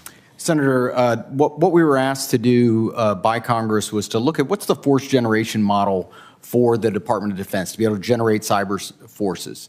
Based off of that request, I produced a recommendation for the Secretary that outlined 3 critical things, which is really how we manage the talent, how we develop the talent in the department, and also how we equip that talent underpinned by compute and AI. We've brought that plan initially back to Secretary Hegseth. He told us to go faster. We've delivered him that plan. And now, based off of his guidance, we will now begin to move forward with the rest of the department. Thank you. Thank you, Mr. Chairman. Senator Bennett. Thank you, Mr. Chairman. Thank you very much for holding this hearing, and thank you for being here. Mr. Director Ratcliffe, it sounds to me like your testimony today and the Secretary and the DNI's testimony is that there was nothing wrong at all with the signal thread that you were on, that it didn't include any targeting information or battle sequence. That is your testimony. That's your testimony. And I'm a little staggered that that is your view, Director Ratcliffe. Does the CIA have any rules about handling of classified information? Yes or no? Yes. Thank you, Director Ratcliffe. Do you agree, Secretary of Defense Pete Hegseth said this morning when asked by members of the press what had happened, he said this morning in Hawaii that Atlantic Editor-in-Chief Jeff Goldberg is a, quote, deceitful and highly discredited so-called journalist who's made a profession of providing hoaxes time and time again. Do you share that evaluation, the Secretary of Defense's evaluation of Jeff Goldberg as a journalist? Senator, I didn't see those comments. I don't know Jeff Goldberg. So do you share that view of the Secretary of Defense? Well, I don't have a view on. Okay. Assuming that he has that view, I'm curious about whether you are the CIA director. Okay, this has happened. We know it's happened. Did Jeff Goldberg somehow, did he create a hoax that allowed him to become part of this signal thread? Please answer the question. You don't insult the intelligence of the American people. Did he invite himself to the signal thread? I don't know how he was invited, but clearly he was added. Clearly it was. Finish your sentence, please. Clearly he was added to the signal group. Your question is, you don't know that the president's national security advisor invited him to join the signal thread? Everybody in America knows that. Does the CIA director not know that? I've seen conflicting reports about who added the reporter to the signal messaging group. You think that it's perfectly appropriate that there was a reporter added, especially one that the Secretary of Defense says is deceitful, highly discredited, a so-called journalist who's made a profession of peddling hoaxes over and over again? Is your testimony that it was appropriate that he was added to this signal thread? No, of course not. And why did you not call? Hold on, Senator. You're mischaracterizing my testimony. Good. You answered the question. Let me ask you. When he was added to the thread, you're the CIA director. Why didn't you call out that he was present on the signal thread? I don't know if you use signal messaging app. I do. Not for classified information, not for targeting. Well, neither do I, Senator. Neither do I, Senator. Well, that's what your testimony is today. It absolutely is not, Senator. Were you not listening at the beginning? No. When I said that I was using it as permitted, it is permissible to use. I agree that's your testimony. Yeah. I agree that's your testimony. You asked me if I use it, and I said not for targeting, not for classified information. And I said I don't either. I also know Jeff Goldberg. I don't use it to communicate with him, but you thought it was appropriate. By the way, I think he's one of the more outstanding journalists in America, but I'm shocked to find him on a thread that he's reading in the parking lot of a grocery store in Washington, D.C., and your testimony as the director of the CIA is that it's totally appropriate. No. Is it appropriate? No, that the president? That is not what I. Okay, when did I say it was? Please. When did I use the word appropriate? Well, go ahead, please. Well, I didn't. That everybody in America. So clearly, there's nothing to Senator, see here is what your testimony is. No, I never said that. This is just a normal day at the CIA where we chat about this kind of stuff over signal. In fact, it's so normal that the last administration left it here for us. That's your testimony today. That's your testimony. No, that's Senator. not my testimony. That's what you said. I didn't say any of those things that you just related, Senator. I heard you say it. We'll let the American people decide. Let me ask you one final point. Mischaracterized I'm out of time. It. Well, are you going to give me a chance? Is it appropriate? Did you know that the president's Middle East advisor was in Moscow on this thread while you were, as director of the CIA, participating in this thread? Were you aware of that? Are you aware of that today? I'm not aware of that today. This sloppiness, this incompetence, this disrespect for our intelligence agencies and the personnel who work for them is entirely unacceptable. It's an embarrassment. Senator? You need to do better. You need to do better. Thank you. I'm being gavelled by the chairman, and I apologize for going over my time. Senator Young. Thank you all for being here. I'll be asking some follow-up questions, clarifications about this Signal episode in a closed setting, and try and work with all of you to bring clarity to that situation. It appears to me there's some unanswered questions. It'll take some time, I think, to get there in a more dispassionate setting. Director Gabbard, I'm going to begin today asking you some questions about emerging technology. This has been a real point of emphasis, I know, of our broader national security community for a period of time. We know that PRC is making generational investments in certain emerging tech, AI, biotech, and other areas of technology to reduce their vulnerability against any supply chain disruptions and to lead the world in some areas. As the IC assesses, the PRC is seeking to, quote, become a global S&T superpower, surpass the United States, promote self-reliance, and achieve further economic, political, and military gain. So, Director Gabbard, can you describe the actions China is taking to operationalize that IC assessment in ways that directly target the security and prosperity of everyday Americans? Senator, what we know is that they are trying to use these capabilities as a means to continue to exploit vulnerabilities within our own critical infrastructure and our cyber technology. The critical infrastructure is a key area of concern given what we know has already been exploited, these asymmetric attacks that have been placed within our critical infrastructure that are of serious concern given how they could be exploited, especially during a time of conflict.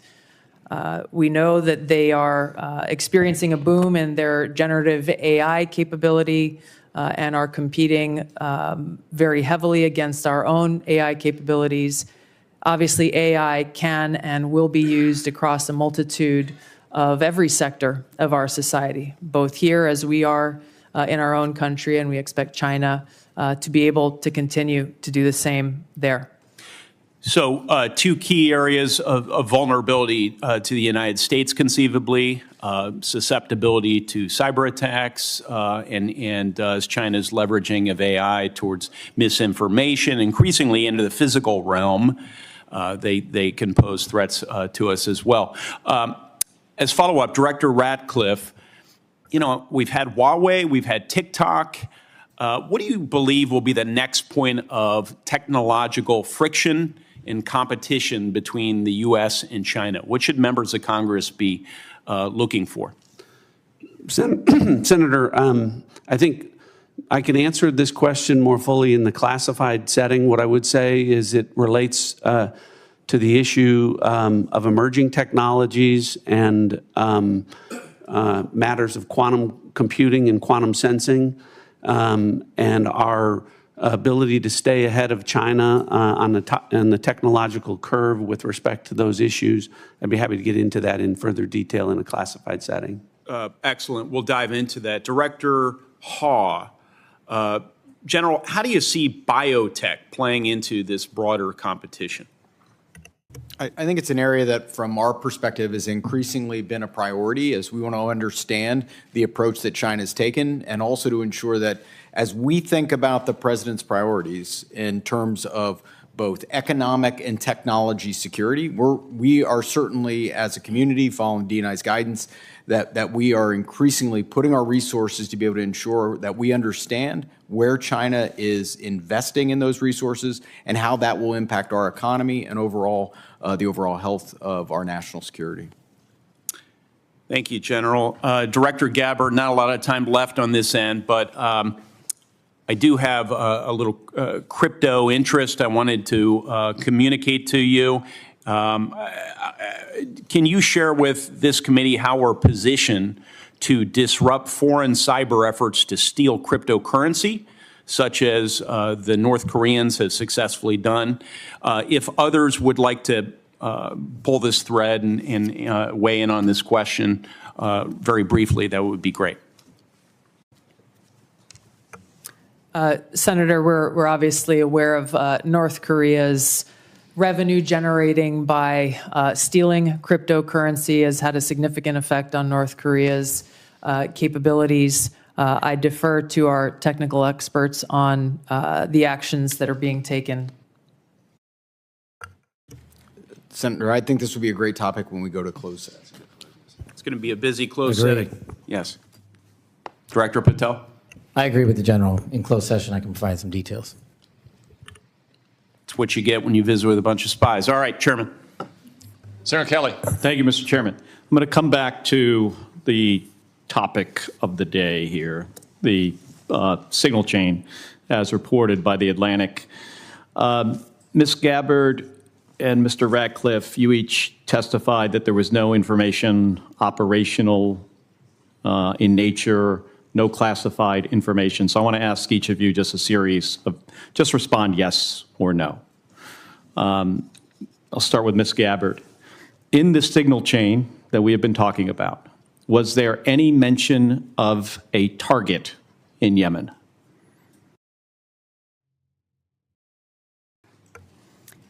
I don't remember mention of specific targets.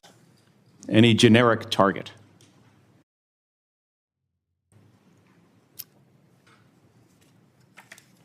I believe there was discussion around targets in general. Mr. Ratcliffe. I think that's consistent with my recollection. Again, I don't have access to that. But Was there any mention, Ms. Gabbard, of a weapon or weapons system? I don't recall specific weapons systems being named. I'm not talking about specific, any weapon or weapons system. I don't recall specific names of systems or weapons being used or named within the Well, I'm chat. not asking whether, I don't want you to tell me what the specific weapon was, but any weapon at all. Mr. Ratcliffe, same question. I don't recall. How about anything about timing? Ms. Gabbard. I don't recall specific timing. Was there any I mention? won't get into the detail of the conversation, but obviously there was a significant amount of planning and internal discussions that had occurred prior to and outside of this signal chat. Mr. Ratcliffe, you're nodding your head. Any mention of any military unit whatsoever? Mr. Ratcliffe. Not that I recall. Ms. Gabbard. Not that I recall. Okay, so I understand that DoD policy prohibits discussion of even what is called controlled unclassified information, or CUI, on unsecured devices. Are both of you aware of that DoD policy? I haven't read that policy. Not familiar with the DoD policy, but I would say that the Secretary of Defense is the original classification authority for DoD in deciding what would be classified information. Ms. Gabbard, does the intelligence community have a policy that prohibits discussion of controlled unclassified information? Yes. It does. Okay. Controlled unclassified information, according to DoD, includes information that is information that has not been approved for public release. Would you, of what's been disclosed publicly of the signal chain, would would either of you feel that that would be approved for public release? Ms. Gabbard.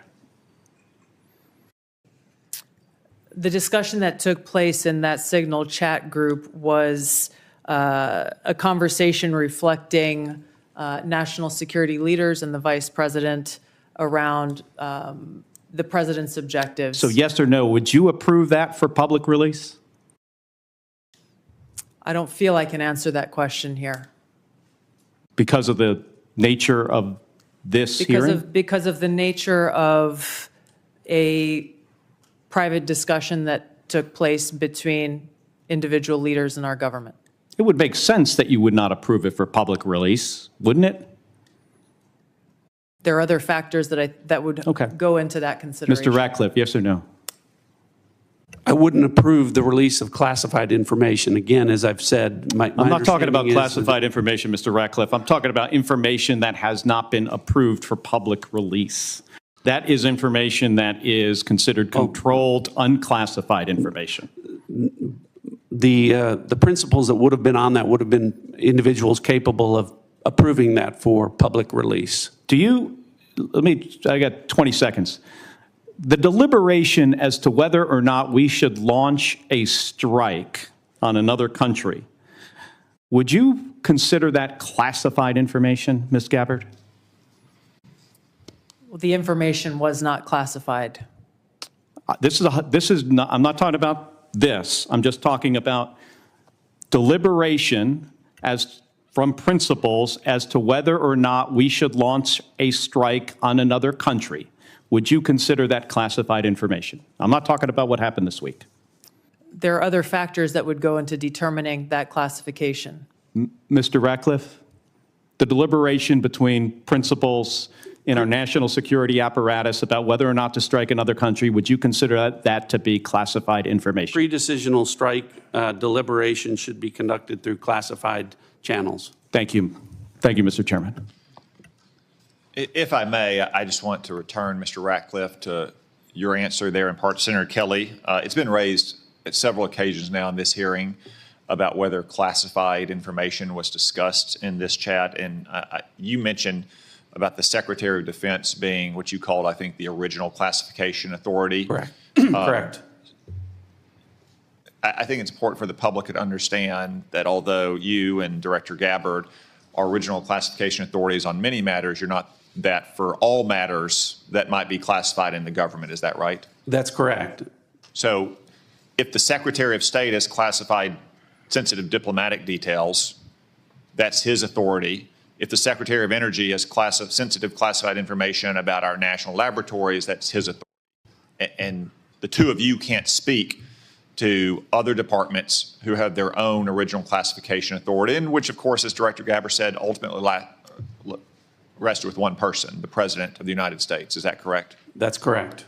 Okay. I just wanted to clarify that. It looks like the Vice Chairman wants to weigh in as well. Just very briefly. I mean, I think it strains the audience and the watching public's credibility if we're talking about timing, packages, that somehow this would be okay to put out, or just, frankly, senior American officials trashing Europe. I've been around this for a while. This is not information you generally put out. And the notion there's not even acknowledgement of, hey, gosh, we screwed up, is stunning to me. And the idea somehow, well, none of this was classified, but we can't talk about it here. You can't have it both ways. I think the witness's point is that they can't speak for every official in the government who has original classification authority. Chairman, I don't, that's not what I'm not trying to litigate that. I'm trying to litigate on the face unless, as Senator Bennett said, this reporter is somehow making this all up. And I think the White House has acknowledged that the text chain that he submitted was authentic. It strains my mind to think, again, it strains my mind if the shoe had been on the other foot, what my colleagues would be saying about this. And again, we're going to get to the bottom of it. And I appreciate your comments, but you guys have both testified under law. There's nothing classified in that information. There was nothing, in a sense, I've not heard either one of you say, gosh, we screwed up.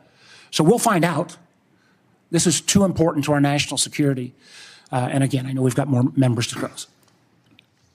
They testified, is my understanding, correct me if I'm wrong, that there's no intelligence community classified information. Is that correct? That's Director correct. Ratcliffe, is that correct? Director Gabbard? Yes, Chairman. Well, again, That's not correct. She said repeatedly there's nothing classified, period. right, period. You can't have it both. And again, we'll see. I cannot believe this is not going to come out. And if it's not classified, again, we'd ask you to give it to the public today. I'm sure one of your aides back there probably got it on paper. If you got it here, it's not classified, stand by your position. Or is this just one more example of a careless approach to how we keep our secrets in this administration? With apologies to Senator Moran. Thank you, Mr. Chairman, and thank you to our witnesses for being here. I want to explore a little bit about Ukraine, and I'll direct this to Director Ratcliffe or Director Cruz. The ATA assesses that, quote, the grinding war of attrition in Ukraine, quote, will lead to a gradual but steady erosion of Kyiv's positions on the battlefield. Are Ukrainian forces at any significant risk of collapse this year?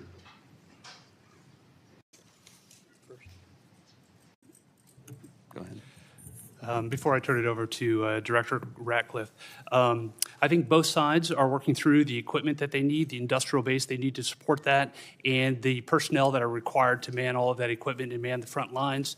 And as we see the battle space in the various portions, whether it's in Kursk, whether it's in any of the 4 oblasts, we see areas where Kyiv will struggle to prevent the slow attritional grind. We do not see an imminent collapse in any of the line of control battle spaces at this point. And then vice versa. That answers my question, unless you want to add something, Director. Whatever advantages in manpower and material they have, can Russia maintain its operational tempo without significant changes to how it's conducting the war? I think our assessment from a military perspective is that Russia has the ability to sustain its campaign longer than Kyiv would. Now, when that timeline hits, we do not have an assessment of, but I believe that if this were to go on for more than the remainder of this year, both sides would have a significant challenge maintaining their defense industrial base as well as their operational ops tempo. Longer than this year? That is correct, and they will each have difficulty at various points throughout the spring, summer, and fall as well. Thank you. Director Ratcliffe, ATA says continuing the Russia-Ukraine war perpetuates strategic risks to the United States of unintended escalation to large-scale war and heightened insecurity among NATO allies. What are the strategic risks to the United States if Russia were to achieve its maximalist objectives via peace agreement? Achieve via peace agreement? Yes. Well, I think that clearly the negotiations that are going on reflect that President Trump is seeking a cessation of the war on terms that will end the war permanently. From an intelligence community standpoint, and specifically with regard to CIA assets, we've taken steps to support that, the president's goal of an enduring peace. To General Cruz's comments, I agree with his assessment and generally the public assessment that Russia has the battlefield advantage, is grinding forward slowly. I want to comment on that, however, to say that with regard to the Ukrainian resistance, the Ukrainian people and the Ukrainian military have been underestimated for a period of several years now. And ultimately, I'm convinced from my reflections in observing from an intelligence standpoint that they will fight with their bare hands if they have to, if they don't have terms that are acceptable to an enduring peace. Obviously, to the point of maximalist goals, President Trump has communicated that he is aware of the dangers of that, of Russia getting what they want. And I think that the peace talks that are taking place would reflect, if successful, and they are making progress, that both sides would not get everything that they want and no one's maximalist goals would be achieved. Thank you both. In the short time I have, I'm going to skip a question and ask that I intended to ask, but ask the director of the FBI. Director, I chair the subcommittee that appropriates money for the Department of Justice, including the FBI. It has been our practice that the FBI director as well as the Attorney General appear before our committee each year. And I want to make certain that you do not foresee any challenges that I will have in your presence when you come to speak when we invite you to come speak about your budget. I think when we visited in the office, you made yourself often available, pleased to talk to Congress. We're getting ready for the appropriations process to begin. The budget that the president intends to submit is seemingly months away, weeks away, long weeks away. And we may ask you to come testify about your priorities now or sooner than that. Is that a challenge for you that I ought to be aware of? From the FBI, no, as long as the Department of Justice and the Attorney General are good with it. Thank you. Senator Reid. Thank you very much, Mr. Chairman. Director Ratcliffe, you have repeatedly made the point that there was no classified information contained in any of these discussions that were reported in the Atlantic Monthly. Is that correct? No, that's not correct. So, Senator, what I've related is that any information that was related from my perspective or that I observed from the intelligence perspective was not classified information. With respect to the assertions and the allegations that there was strike packages or targeting information or things that relate to DOD, as I've pointed out, the Secretary of Defense is the original classification authority for determining whether something's classified or not. And as I've understood from media reports, the Secretary of Defense has said the information was not classified. Are you aware that the Secretary of Defense declassified this information prior to the discussion? I'm not. Director Gabbard, same question. You've indicated, at least the impression I got, was that there was no classified information discussed. Is that correct? Senator, my answer is the same as the director of the CIA's. So the question has to be posed to Secretary Hegseth whether he declassified the information and at what point he did declassify it. Do you agree? Yes, I defer questions to the Secretary of Defense. Okay. Director Patel, are you conducting an investigation of these discussions and activities? Thank you, Senator. As I informed the vice chairman on the same question, I found out about this late last night, early this morning, so I don't have an update for you on that. Well, thank you. When you get an update, we'd appreciate it very much. Yes, sir. Director Gabbard, were you overseas during any parts of these discussions? Yes, Senator, I was. Were you using your private phone or a public phone for the signal discussions? I won't speak to this because it's under review by the National Security Council. Once that review is complete, I'm sure we'll share the results with the committee. What is under review? It's a very simple question. Are you your private phone or officially issued phone? What could be under review? National Security Council is reviewing all aspects of how this came to be, how the journalist was inadvertently added to the group chat, and what occurred within that chat across the board. But so you were not going to disclose anything about whether you use the phone. Director Ratcliffe, there's been indication that the CIA has warned recently retired personnel about the vulnerabilities of Signal and other encrypted messaging applications. If that's the case, why were you discussing these issues on Signal? Senator, Signal use, as I've said repeatedly, is permissible for work purposes. I've never said that end-to-end encryption apps like Signal are a substitute for classified systems. And I was not discussing classified information in this setting. But as you've indicated previously, perhaps the Secretary of Defense was discussing classified information, and only he can be held accountable in terms of whether it was classified or declassified at the point when he spoke. Is that accurate? Well, I didn't say it that way. I said the Secretary of Defense is the original classification authority, and my understanding is that his comments are that any information that he shared was not classified. But you have no way to verify that? I don't.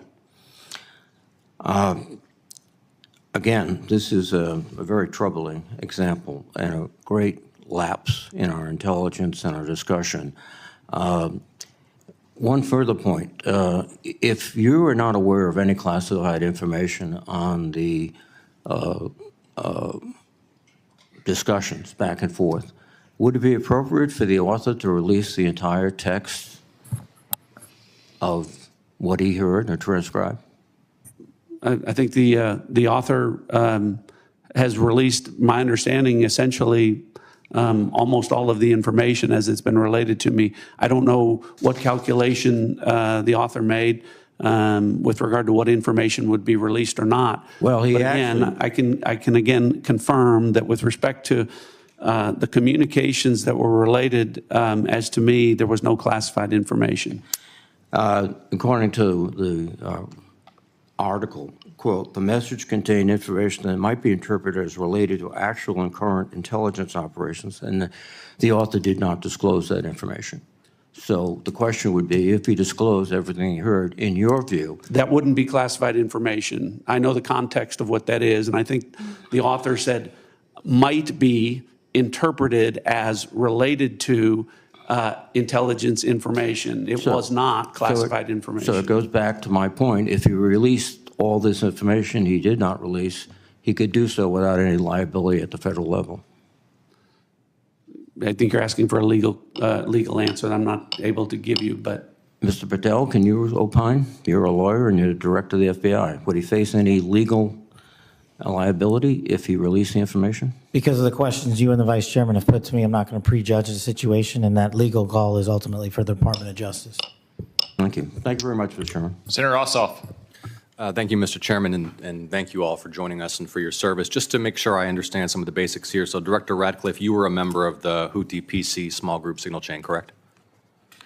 I was. Yeah, and so were the Vice President, the Secretaries of State and Defense, the National Security Advisor, and Ms. Gabbard, correct? I believe so. I don't have a list of who was invited to be on. And so was National Political Reporter Jeffrey Goldberg, correct? I don't know that. Yes, you do. I don't know Jeffrey Goldberg, and I've already testified. I don't know whether or how he was added. Okay, well, he was a member of the signal chain, and the discussion included the Vice President's private opinion on the wisdom of proposed U.S. strikes in Yemen, correct? I don't recall. Vance, quote, I think we are making a mistake. I am not sure the President is aware of how inconsistent this is with his message on Europe right now. There was a strong argument for delaying this a month. You don't recall? I don't, as you don't recall seeing that? Read that. I don't. It included the private opinions of the Secretary of Defense on the timing of strikes in Yemen, correct? I don't recall. Director Ratcliffe, surely you prepared for this hearing today. You were part of a group of principals, senior echelons of the U.S. government, in now a widely publicized breach of sensitive information. You don't recall whether the Vice President opined on the wisdom of the strikes? That's your testimony today under oath? In that setting, I don't recall. Here's what Secretary Hegseth said, quote, waiting a few weeks or months does not fundamentally change the calculus. Two immediate risks on waiting. One, this leaks and we look indecisive. Two, Israel takes an action first or Gaza ceasefire falls apart and we don't get to start this on our own terms. Your testimony is you don't recall the Secretary of Defense sending that message or reading it? I recall there being an exchange. I don't recall the specifics as you're reading it. Well, let's put it this way, Director Ratcliffe, a discussion by senior U.S. officials on the timing and risks of a proposed military campaign and disagreements between the President and the Vice President about U.S. plans and intentions would be of obvious interest to foreign intelligence services, would it not? Yes. And they were discussing the timing of sending U.S. air crews into enemy airspace where they faced an air defense threat, correct? I'm going to, Senator, defer to the other principles that you're referring Director to Ratcliffe. about what the meaning and the context of They're what they talking were about the auditing. timing of U.S. airstrikes, correct? Yes. Yes, and therefore the timing of sending U.S. air crews into hostile airspace, correct? Yes. And therefore the time period during which enemy air defenses could target U.S. air crews flying in enemy airspace, correct? I don't know that. You do know that. Let me ask this question, General Hawk. You lead America's signals intelligence collection. Would the private deliberation of foreign senior officials about the wisdom and timing of potential military action be a collection priority for you and the U.S. intelligence community? Senator, it's our job to do indications and warning for both the plans and intentions of adversary leaders and for military commanders. And would not information about the timing of airstrikes allow a military to pre-position or cue air defense systems to shoot down enemy aircraft? I think, Senator, from our perspective, any advance warning is something that we certainly are trying to protect. Yeah. Director Ratcliffe, this was a huge mistake, correct? No. A national political... Hold on. No, you Let me hold answer. on. No, The Director answer- the Ratcliffe, reason I I asked you say a yes no- or no question, and now you'll hold on.